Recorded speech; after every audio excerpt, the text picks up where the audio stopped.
네, 간밤의 이슈부터 오늘 아침 뉴스까지 이렇게 귀엽고 재미있게 설명해 줄 수 있을까? 네, 빅데이터는 알고 있다. 시간 함께 하도록 하겠습니다. 네, 사회 이슈를 다양한 방법으로 풀어줄 우리의 요정 오브 요정, 시사요정 시요 귀요미 이데일리 김성훈 기자와 함께합니다. 어서 오세요. 네. 안녕하세요. 안녕하세요. 네. 어떤 질문을 하는 거보다 당황하고 있었어요. 네. 질문에는 당황하는 분이 아닌데. 네. 그렇죠. 쉽사리 당황하지 않습니다. 네. 네. 근데 아까 저희가 너무 막 했나요?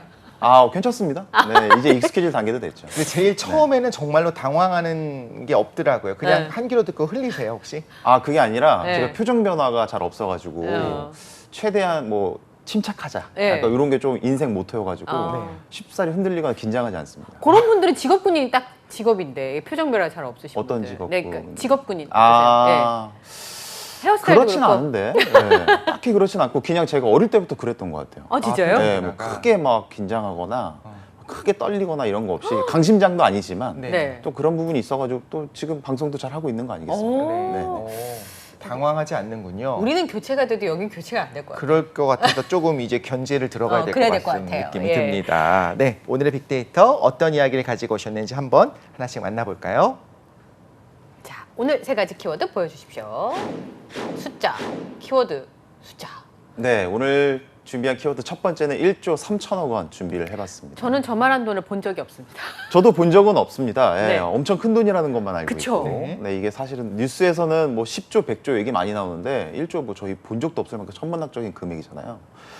미국이 우크라이나에 약 10억 달러 규모, 그러니까 이게 1조 3천억 원 규모입니다. 이 정도 규모되는 무기를 지원키로 했다는 소식이 첫 번째 키워드입니다. 아, 무기를 지원하기로 했다. 네.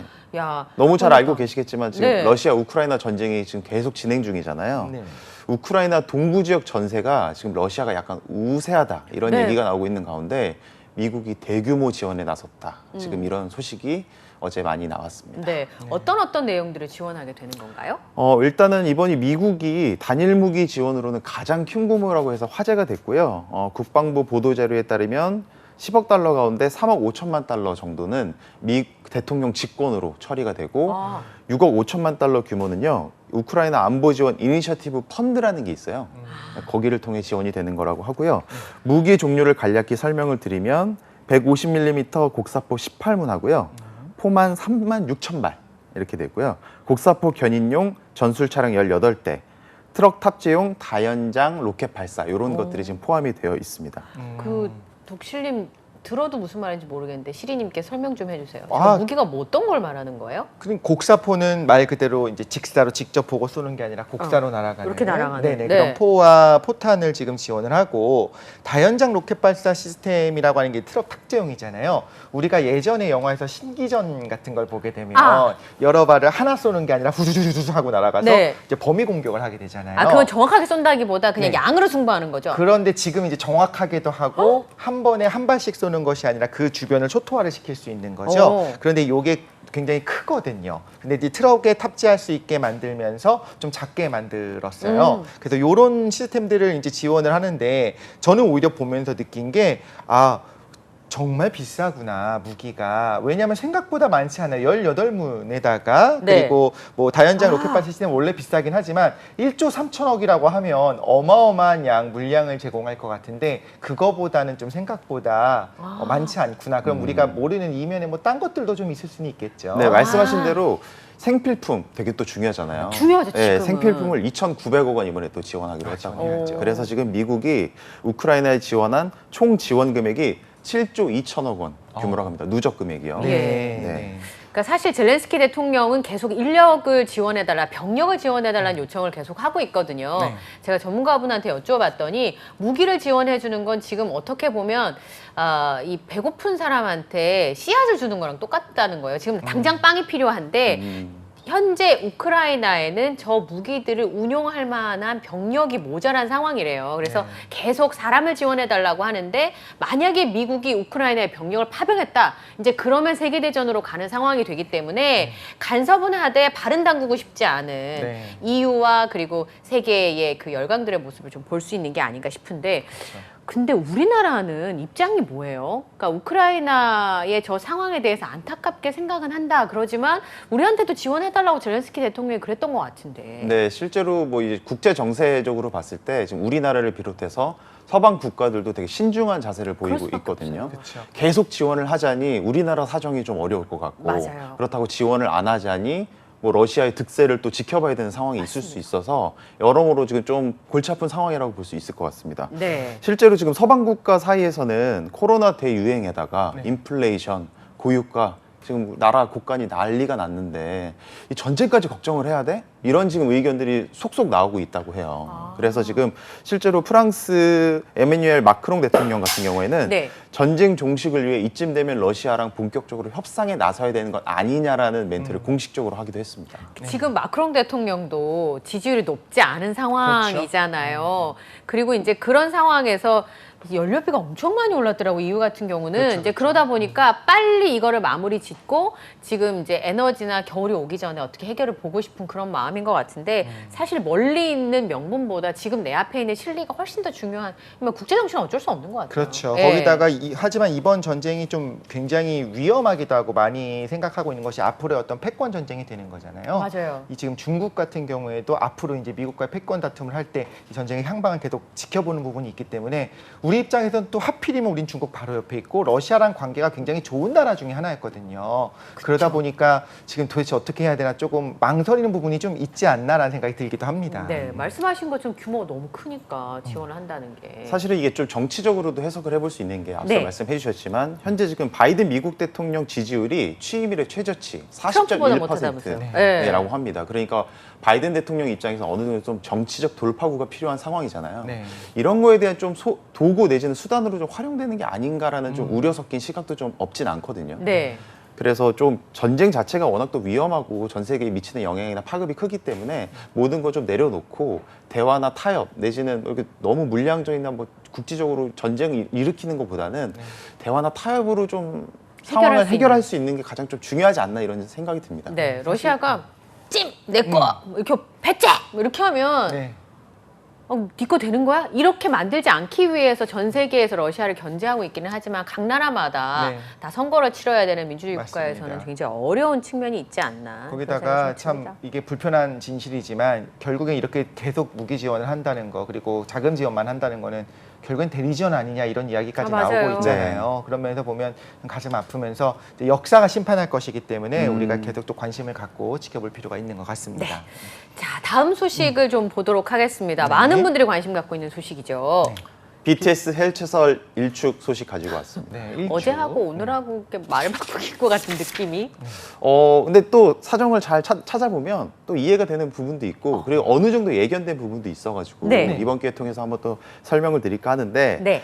BTS 멤버들이 지난 15일이죠. 이른바 회식 영상이라는 걸 올려가지고 단체 음악 활동을 잠정 중단하겠다. 네. 이런 뜻을 밝혔는데 예상보다 파장이 엄청 컸습니다. 난리 주식시장에도 났어요. 파장이 컸고 연예계에도 파장이 커가지고 팀 해체가 아니다. 이렇게 좀 해체 얘기에 대한 공식 수습에 나섰습니다. 사실은 저거를 본 제 지인의 얘기는 그분은 고등학교 때부터 서태지와 아이들 팬이었거든요. 네. 근데 서태지와 아이들 해체할 때 그 트라우마가 다시 살아난 느낌이었다. 음.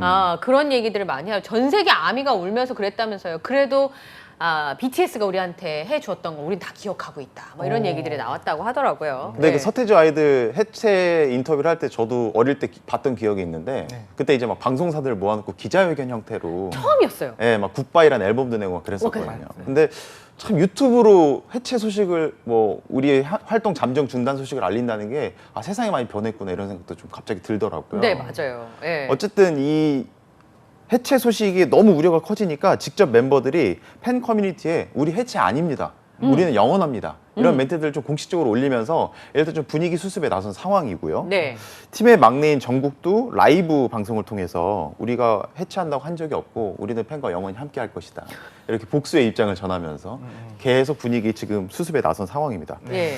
방탄소년단은 대신에 팀 활동을 줄이고 솔로 활동의 비중을 높인다 이런 계획인데 사실 이거 뜯어보면은 우리 군 문제하고 좀 연관이 돼 있습니다. 네. 어느 정도 좀 예견된 상황이기도 한데 팀의 멤버인 진의 지금 군 입대 시기가 지금 거의 코앞으로 다가온 상황이거든요. 네. 이것과 관련해서 뭐 BTS 멤버들의 군 면제에 뭐 국가 정책적으로 좀 동참해야 된다 이런 얘기가 새 정부 들어서도 좀 있었는데 뭐 쉽지 않은 일이죠. 쉽지 않죠. 이게 뭐 하루아침에 뭐 법을 바꿀 수도 없는 일이니까 시간이 계속 흐르다 보니까 결국엔 이걸 좀 받아들일 수밖에 없는 상황이 지금 직면을 한 거고 네. 여러 가지 의견을 취합한 결과 뭐 군면제 멤버들의 군 문제가 다 해결될 때까지는 어느 정도 좀 솔로 활동을 유지하는 쪽으로 가닥을 잡지 않았나 이런 생각이 좀 듭니다. 7명인데 다 해결하려면 최소 한 7, 8년 걸리지 않겠어요? 다 적지 않은 갔다 시간이 오려면. 걸릴 것 같습니다. 한 번에 네. 그래서 다 같이 들어갔다 다 같이 나와야 되는 건가? 그 얘기를 했었대요. 처음에 네. 그때 잠깐 이게 말씀하셨잖아요. 뭐 전 멤버가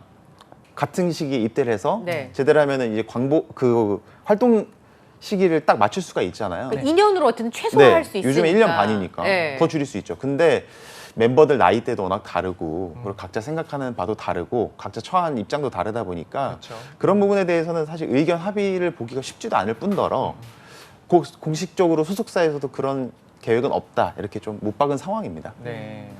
각자 하고 싶은 활동들이 차이가 있을 테니까 네. 이제 그런 부분들이 있고요. 네. 그리고 이제 걱정하는 게 뭐냐면 그런 얘기 하더라고요. 그러면 BTS 다음은 누구냐?